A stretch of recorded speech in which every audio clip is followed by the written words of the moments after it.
ಎಲ್ರಿಗೂ ನಮಸ್ಕಾರ. ನಾನು Arshita. Welcome back to my channel. ಎಲ್ಲರೂ ಹೇಗಿದ್ದೀರಾ? ಐ ಹೋಪ್ ಎಲ್ಲರೂ ಚೆನ್ನಾಗಿದ್ದೀರಾ ಅಂತ ಭಾವಿಸಿ ಇವತ್ತಿನ ಒಂದು ವಿಡಿಯೋನ ಸ್ಟಾರ್ಟ್ ಮಾಡ್ತಾ ಇದ್ದೀನಿ.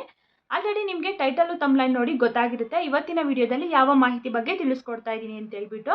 ಇಷ್ಟು ದಿನ ಮಹಿಳೆಯರು ಏನು ಉಚಿತವಾಗಿ ಬಸ್ ಪ್ರಯಾಣ ಮಾಡ್ತಿದ್ರಲ್ವಾ, ಆಧಾರ್ ಕಾರ್ಡು ಹಾಗೆ ವೋಟರ್ ಐ ಡಿ ಅಥವಾ ಯಾವುದೇ ಒಂದು ಗುರುತಿನ ಚೀಟಿಗಳನ್ನ ತೋರಿಸಿ, ಇನ್ನು ಮುಂದೆ ಅದು ನಡೆಯೋದಿಲ್ಲ. ಎಲ್ಲರೂ ಕೂಡ ಕಡ್ಡಾಯವಾಗಿ ಶಕ್ತಿ ಸ್ಮಾರ್ಟ್ ಕಾರ್ಡ್ನೇ ತಗೋಬೇಕು. ಶಕ್ತಿ ಸ್ಮಾರ್ಟ್ ಕಾರ್ಡ್ ತೋರಿಸಿ ಇನ್ನು ಮುಂದೆ ಓಡಾಟ ಮಾಡ್ಬೇಕಂತ ಹೇಳ್ಬಿಟ್ಟು ಇಲ್ಲಿ ಸರ್ಕಾರದಿಂದ ನಿನ್ನೆ ಅಧಿಕೃತವಾಗಿ ಘೋಷಣೆನ ಮಾಡಿದ್ದಾರೆ. ಹಾಗಾದರೆ ಶಕ್ತಿ ಸ್ಮಾರ್ಟ್ ಕಾರ್ಡು ಎಲ್ಲಿ ಸಿಗುತ್ತೆ? ಏನಾದರೂ ಅಪ್ಲಿಕೇಶನ್ನ ಹಾಕಬೇಕಾ? ಅಪ್ಲಿಕೇಶನ್ ಹಾಕೋದಕ್ಕೆ ಏನೆಲ್ಲ ದಾಖಲೆಗಳು ಬೇಕು? ಅಪ್ಲಿಕೇಶನ್ನ ಎಲ್ಲಿ ಹೋಗಿ ಹಾಕಬೇಕು? ಅದು ಯಾವ ರೀತಿ ಪ್ರೋಸೆಸ್ ಇರುತ್ತೆ ಏನು ಅಂತ ಹೇಳ್ಬಿಟ್ಟು ಅದ್ರ ಬಗ್ಗೆ ಈ ವಿಡಿಯೋದಲ್ಲಿ ತಿಳಿಸ್ಕೊಡ್ತಾ ಇದ್ದೀನಿ.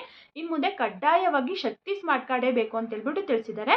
ಸೊ ಅದ್ರ ಬಗ್ಗೆ ಕಂಪ್ಲೀಟ್ ಇನ್ಫಾರ್ಮೇಷನ್ ಈ ವಿಡಿಯೋದಲ್ಲಿ ತಿಳಿಸ್ಕೊಡ್ತಾ ಇದ್ದೀನಿ. ಸೊ ಹಾಗಾಗಿ ಆ ವಿಡಿಯೋನ ಸ್ಕಿಪ್ ಮಾಡ್ತಾ ನೋಡ್ತಾ ಹೋಗಬೇಡಿ. ಸ್ಕಿಪ್ ಮಾಡ್ತಾ ನೋಡ್ತಾ ಹೋದರೆ ನಿಮಗೆ ಮಾಹಿತಿ ಕ್ಲಿಯರ್ ಆಗಿ ಅರ್ಥ ಆಗಲ್ಲ. ಸೊ ಹಂಗಾಗಿ ವಿಡಿಯೋನ ಫ್ರಮ್ ಬಿಗಿನಿಂಗಿಂದ ಎಂಡಿಂಗ್ವರೆಗೂ ಫುಲ್ ವಾಚ್ ಮಾಡಿದರೆ ನಿಮಗೆ ಫುಲ್ ಇನ್ಫಾರ್ಮೇಷನ್ ಸಿಗುತ್ತೆ. ಓಕೆನಾ?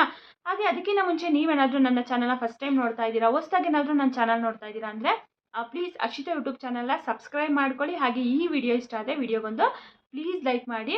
10,000 ಸಬ್ಸ್ಕ್ರೈಬರ್ನ ಕಂಪ್ಲೀಟ್ ಮಾಡೋದಕ್ಕೆ ತುಂಬ ಹತ್ರದಲ್ಲಿದ್ದೀನಿ. ಸೊ ನೀವೆಲ್ಲರೂ ಕೂಡ ಸಪೋರ್ಟ್ ಮಾಡಿದರೆ ಆದಷ್ಟು ಬೇಗ ಆಗುತ್ತೆ. ಸೊ ಹಾಗಾಗಿ ಎಲ್ಲರೂ ಸಪೋರ್ಟ್ ಮಾಡಿ. ವಿಡಿಯೋ ಇಷ್ಟ ಆದರೆ ವಿಡಿಯೋಗೊಂದು ಲೈಕ್ ಮಾಡಿ. ಬನ್ನಿ ವಿಡಿಯೋನ ಸ್ಟಾರ್ಟ್ ಮಾಡೋಣ. ಕಾಂಗ್ರೆಸ್ ಸರ್ಕಾರ ಅಧಿಕಾರಕ್ಕೆ ಬರಬೇಕು ಅಂತಂದರೆ 5 ಗ್ಯಾರಂಟಿಗಳೇ ಕಾರಣ ಅಲ್ವಾ. 5 ಗ್ಯಾರಂಟಿ ಫ್ರೀಯಾಗಿ ಕೊಡ್ತೀವಿ ಅಂದಿದ್ದಕ್ಕೇ ಕಾಂಗ್ರೆಸ್ ಸರ್ಕಾರ ಗೆಲ್ತು. ಅದಾದಮೇಲೆ ಅಧಿಕಾರಕ್ಕೂ ಕೂಡ ಬಂತು. ಕಾಂಗ್ರೆಸ್ ಸರ್ಕಾರ ಅಧಿಕಾರಕ್ಕೆ ಬಂದ ಮೇಲೆ ಫಸ್ಟು ಜಾರಿಗೆ ತಂದಂಥ ಯೋಜನೆ ಅಂತಂದರೆ ಅದು ಶಕ್ತಿ ಯೋಜನೆ. ಅಂದರೆ ಉಚಿತ ಬಸ್ ಪ್ರಯಾಣ ಏನಿದೆ ಇದನ್ನೇ ಫಸ್ಟ್ ಅವರಿಗೆ ಜಾರಿಗೆ ತಂದಿರುವಂಥದ್ದು. 5 ಯೋಜನೆಗಳನ್ನ ಹೇಳಿದರು, ಅದರಲ್ಲಿ ಉಚಿತ ಬಸ್ ಪ್ರಯಾಣ ಮೊದಲನೇದು. ಅದನ್ನು ಜಾರಿಗೆ ತಂದರು. ಜಾರಿಗೆ ತಂದಾಗ ಸ್ಟಾರ್ಟಿಂಗಲ್ಲಿ ಹೇಳಿದರು, ನೀವು ಯಾವುದೇ ಗುರುತಿನ ಚೀಟಿಗಳಾಗಿರ್ಬೋದು, Aadhaar card, voter I D ಏನೇ ಇದ್ರೂ ಕೂಡ ತೋರಿಸಿ ನೀವು ಡ್ರೈವಿಂಗ್ ಲೈಸೆನ್ಸು ಅಥವಾ ಏನೇ ತೋರಿಸ್ಕೊಂಡು ನೀವು ಓಡಾಟನ ಮಾಡ್ಬೋದು ಅಂತ ಹೇಳ್ಬಿಟ್ಟು ತಿಳಿಸಿದ್ರು. ಅದಾದಮೇಲೆ ಶಕ್ತಿ ಸ್ಮಾರ್ಟ್ ಕಾರ್ಡ್ನ ಕೊಡ್ತೀವಿ, ಅದು ಕೊಡೋವರೆಗೂ ನೀವು ಆಧಾರ್ ಕಾರ್ಡ್ಗಳನ್ನ ತೋರಿಸಿ ಓಡಾಟ ಮಾಡ್ಬೋದು ಅಂತ ಹೇಳ್ಬಿಟ್ಟು ತಿಳಿಸಿದ್ರು. ಸೊ ಅದು ಹಂಗೆ ಇವಾಗ ಸ್ಟಾರ್ಟಿಂಗ್ ಏನು ಹೇಳಿದ್ರು, ಆಧಾರ್ ಕಾರ್ಡ್ನ ತೋರಿಸಿ ಓಡಾಟ ಮಾಡೋದು. ಇವಾಗೂ ಕೂಡ ಆಧಾರ್ ಕಾರ್ಡು, ವೋಟರ್ ಐ ಡಿಗಳನ್ನೇ ತೋರಿಸಿ ಜನಗಳು ಓಡಾಟ ಮಾಡ್ತಾ ಇರುವಂಥದ್ದು. ಬಟ್ ಆದರೆ ಇವಾಗ ಆಲ್ಮೋಸ್ಟ್ 3 ವರ್ಷ ಆಗಿದೆ, ಇಷ್ಟು ದಿನ ಕೊಡಲಿಲ್ಲ. ಇವಾಗ ಇನ್ನು ಮುಂದೆ ಶಕ್ತಿ ಸ್ಮಾರ್ಟ್ ಕಾರ್ಡು ಕಡ್ಡಾಯವಾಗಿ ಎಲ್ಲರೂ ಕೂಡ ತಗೊಳ್ಳೇಬೇಕು. ಆ ಕಾರ್ಡು ತೋರಿಸಿ ಓಡಾಟ ಮಾಡಬೇಕು. ಆಧಾರ್ ಕಾರ್ಡು, ವೋಟರ್ ಐ ಡಿಗಳು ನಡೆಯೋದಿಲ್ಲ ಅಂತ ಹೇಳ್ಬಿಟ್ಟು ನಿನ್ನೆ ಸರ್ಕಾರದಿಂದ ಅಧಿಕೃತವಾಗಿ ತಿಳಿಸಿರುವಂಥದ್ದು, ಅಧಿಕೃತವಾಗಿ ಘೋಷಣೆನ ಮಾಡಿರುವಂಥದ್ದು. ಇಲ್ಲಿ ಕಾನೂನು ಸಚಿವರಾದಂಥ HK ಪಾಟೀಲ್ ಅವರು ಮೀಡಿಯಾ ಮುಂದೆ ಅಧಿಕೃತವಾಗಿ ಸ್ಪಷ್ಟನೆಯನ್ನು ನೀಡಿದ್ದಾರೆ. ಆಧಾರ್ ಕಾರ್ಡ್ ಎಲ್ಲ ನಡೆಯೋದಿಲ್ಲ, ಎಲ್ಲರೂ ಕೂಡ ಕಡ್ಡಾಯವಾಗಿ ಶಕ್ತಿ ಸ್ಮಾರ್ಟ್ ಕಾರ್ಡ್ನ ತಗೋಬೇಕು ಅಂತ ಹೇಳ್ಬಿಟ್ಟು. ಸೊ ಆಲ್ಮೋಸ್ಟ್ 3 ವರ್ಷ ಆಗೋದಕ್ಕೆ ಬಂತು. ಬಟ್ ಇವಾಗ ಜಾರಿಗೆ ತರ್ತಾ ಇದ್ದಾರೆ. ಇನ್ನೊಂದು 2 ವರ್ಷಕ್ಕೆ ಈ ಸರ್ಕಾರನೂ ಕೂಡ ಮುಗ್ದೋಗುತ್ತೆ. ಸೊ ಇಷ್ಟು ದಿನ ಡಿಸ್ಕಸ್ ಆಗ್ತಾ ಇತ್ತು, ಅದನ್ನು ಹೇಗೆ ಕೊಡಬೇಕು, ಅದನ್ನು ದುಡ್ಡನ್ನ ಅವ್ರ ಹತ್ರನೇ ತಗೋಬೇಕಾ ಅಥವಾ ಫ್ರೀಯಾಗಿ ಕೊಡಬೇಕಾ, ಏನು ಯಾವಾಗಿಂದ ಸ್ಟಾರ್ಟ್ ಮಾಡಬೇಕು, ಹೇಗೆ ಕೊಡಬೇಕು ಅಂತ ಹೇಳ್ಬಿಟ್ಟು ಇಷ್ಟು ದಿನ ಡಿಸ್ಕಸ್ ನಡೀತಾ ಇತ್ತು ಸರ್ಕಾರದಿಂದ. ಬಟ್ ಇವಾಗ ತಿಳಿಸಿದರೆ ಅಧಿಕೃತವಾಗಿ ಉಚಿತವಾಗಿ ಕೊಡಬೇಕು ಅಂತ ಹೇಳ್ಬಿಟ್ಟು ಸರ್ಕಾರ ಅನುಮೋದನೆ ನೀಡಿದೆ ಅಂತೆ. ಎಲ್ಲ ಮಹಿಳೆಯರಿಗೂ ಕೂಡ ಯಾವುದೇ ರೀತಿ ದುಡ್ಡನ್ನ ಏನು ತಗೊಳ್ಳಲ್ಲ, ಉಚಿತವಾಗಿ ನಿಮ್ಮ ಬಸ್ ಡಿಪೋಗಳಲ್ಲೇ, ಇವಾಗ ಅಲ್ಲೇ ಬಸ್ ಡಿಪೋಗಳಲ್ಲೇ ಕೊಡಬೇಕು ಅಂತಂದರೆ ನಿಮ್ಮ ಬಸ್ ಸ್ಟ್ಯಾಂಡ್ ಇರುತ್ತಲ್ಲ ಡಿಪೋಗಳಲ್ಲಿ ಅಲ್ಲೇ ಇಶ್ಯೂ ಮಾಡಬೇಕು ಅಂತ ಹೇಳ್ಬಿಟ್ಟು ಇವಾಗ ಸರ್ಕಾರ ತೀರ್ಮಾನ ತೊಗೊಂಡಿರುವಂಥದ್ದು. ಇನ್ನೂ ಸ್ಟಾರ್ಟ್ ಮಾಡಿಲ್ಲ, ಇವತ್ತಿಂದನೇ ಏನು ಸ್ಟಾರ್ಟ್ ಮಾಡಿಲ್ಲ. ಬಟ್ ನಿನ್ನೆ ಅಧಿಕೃತವಾಗಿ ಘೋಷಣೆಯನ್ನು ನೀಡಿದ್ದಾರೆ. ಕಡ್ಡಾಯವಾಗಿ ಶಕ್ತಿ ಸ್ಮಾರ್ಟ್ ಕಾರ್ಡೇ ಬೇಕು, ಅದನ್ನು ತೊಗೊಂಡೇ ಓಡಾಟ ಮಾಡಬೇಕಂತ ಹೇಳ್ಬಿಟ್ಟು. ಸೊ ನಿಮ್ಮ ಬಸ್ ಡಿಪೋಗಳಲ್ಲೇ ಕೊಡಬೇಕಂತ ಹೇಳ್ಬಿಟ್ಟು ಈಗ ಆಲ್ರೆಡಿ ಎಲ್ಲ ತಯಾರಿನೂ ಕೂಡ ನಡೆಸಿದ್ದೀವಿ. ಹಾಗೆ ಉಚಿತವಾಗಿ ಕೊಡ್ತೀವಿ ಅಂತ ಹೇಳ್ಬಿಟ್ಟು ಸರ್ಕಾರದಿಂದ ತಿಳಿಸಿದ್ದಾರೆ. ರಾಜ್ಯ ಸಚಿವ ಸಂಪುಟದಲ್ಲೂ ಕೂಡ ಅನುಮೋದನೆಯನ್ನು ನೀಡಿದ್ದಾರೆ. ಉಚಿತವಾಗಿ ಎಲ್ಲ ಮಹಿಳೆಯರಿಗೂ ಕೂಡ ಶಕ್ತಿ ಸ್ಮಾರ್ಟ್ ಕಾರ್ಡ್ನ ಕೊಡಬೇಕು ಅಂತ ಹೇಳ್ಬಿಟ್ಟು. ಅದು ಇಶ್ಯೂ ಕೊಡೋದಕ್ಕೆ ಸ್ಟಾರ್ಟ್ ಆದ ತಕ್ಷಣ ಇಮಿಡಿಯೇಟ್ ಆಗಿ ತಿಳಿಸ್ತೀನಿ. ಒಟ್ಟಿನಲ್ಲಿ ಆದಷ್ಟು ಬೇಗ ಅತಿ ಶೀಘ್ರದಲ್ಲಿ ನಾವು ಕೊಡ್ತೀವಿ ಅಂತ ಹೇಳ್ಬಿಟ್ಟು ಇಲ್ಲಿ HK ಪಾಟೀಲ್ ಕಾನೂನು ಸಚಿವರಾಗಿರುವಂಥವರು ಅವರು ತಿಳಿಸಿದ್ದಾರೆ. ಹಾಗೆ ಸಾರಿಗೆ ಇಲಾಖೆಯಿಂದನೂ ಕೂಡ ತಿಳಿಸಿದ್ದಾರೆ, ಎಲ್ಲರೂ ಕೂಡ ಕಡ್ಡಾಯವಾಗಿ ತಗೊಳ್ಳೇಬೇಕು. ಇನ್ನು ಮುಂದೆ Aadhaar card, voter I D ಎಲ್ಲ ನಡೆಯೋದಿಲ್ಲ ಅಂತ ಹೇಳ್ಬಿಟ್ಟು. ಸೊ ನಿಮ್ಗೆ ಅನ್ಸುತ್ತೆ ಇವಾಗ ಏನೇನೋ ಹೊಸ ರೂಲ್ಸ್ಗಳನ್ನ ತರ್ತಾರೆ. ಇಷ್ಟು ದಿನ ಹೆಂಗೋ ಓಡಾಟ ಮಾಡಿದ್ವಿ ಅಲ್ವಾ, ಆಧಾರ್ ಕಾರ್ಡು, ವೋಟರ್ ಐ ಡಿಗಳನ್ನ ತೋರಿಸಿ ಅದನ್ನೇ ತೋರಿಸಿ ಓಡಾಟ ಮಾಡ್ತೀವಲ್ವ, ಸುಮ್ಮನೆ ಅದೇನಕ್ಕೆ ಅಂತ ನಿಮಗೆ ಅನ್ನಿಸ್ಬೋದು. ಕೆಲವೊಂದಿಷ್ಟು ಜನ ಅನ್ಕೊತಾರೆ, ಸುಮ್ಮನೆ ಅತ್ತಾಗಿ ಬಸ್ಸನ್ನು ಕ್ಯಾನ್ಸಲ್ ಮಾಡಿಬಿಟ್ಟು ಗೃಹಲಕ್ಷ್ಮಿ ಯೋಜನೆನೇ ಕರೆಕ್ಟಾಗಿ ಕೊಟ್ಟರೆ ಎಷ್ಟೋ ಒಳ್ಳೇದಾಗುತ್ತೆ ಅಂತ ತಿಳಿಸ್ತಾರೆ.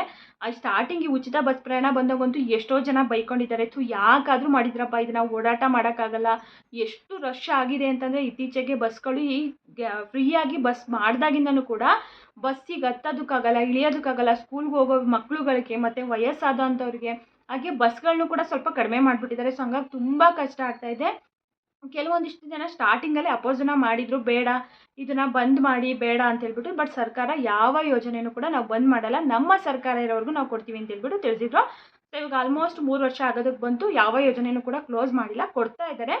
ಲೇಟ್ ಆಗ್ತಾ ಇದೆ. ಬಟ್ ಆದರೂ ಕೂಡ ಗೃಹಲಕ್ಷ್ಮಿ ಯೋಜನಾ ಹಣನ ಕೊಡ್ತಾ ಇದ್ದಾರೆ. ತುಂಬ ಲೇಟ್ ಆದರೂ ಕೂಡ ಕೊಡ್ತಾ ಇದ್ದಾರೆ. ಅಂದರೆ ತಿಂಗಳ ಕರೆಕ್ಟಾಗಿ ಕೊಡ್ತಾ ಇಲ್ಲ, ಬಟ್ ಲೇಟ್ ಆದರೂ ಕೂಡ ಕೊಟ್ಕೊಂಡು ಬರ್ತಾ ಇದ್ದಾರೆ. ಎಷ್ಟೋ ಜನ ಹೇಳ್ತಾರೆ ಈ ಉಚಿತ ಬಸ್ ಪ್ರಯಾಣನ ಕ್ಯಾನ್ಸಲ್ ಮಾಡಿಬಿಡಲಿ, ಅದನ್ನು ಕ್ಯಾನ್ಸಲ್ ಮಾಡಲಿ, ನಮಗೆ ಪ್ರತಿ ತಿಂಗಳು ಕೂಡ 2,000 ರೂಪಾಯಿನ ಕೊಡಲಿ ಅಂತ ತುಂಬ ಜನ ಕೇಳ್ಕೊತಾರೆ. ಯಾಕಂದರೆ ಇಲ್ಲಿ ಎಲ್ಲ ಮಹಿಳೆಯರು ಕೂಡ ಓಡಾಟ ಮಾಡಲ್ಲ ಅಲ್ವಾ.